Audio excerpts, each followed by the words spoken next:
I was very, very scared to get into it in the beginning. In 1992, I had no idea what the hell I was doing, but I was really inspired to learn.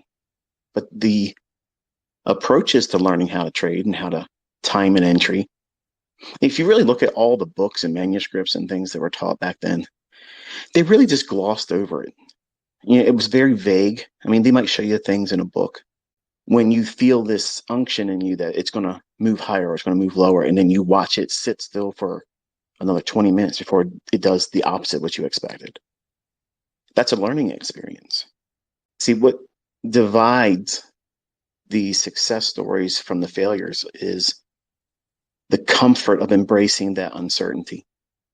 So I know what it's like for you as my students to want to ask me in a lot of different varying ways, but really the blunt question you want to know is, how can I trade, make money, and not lose?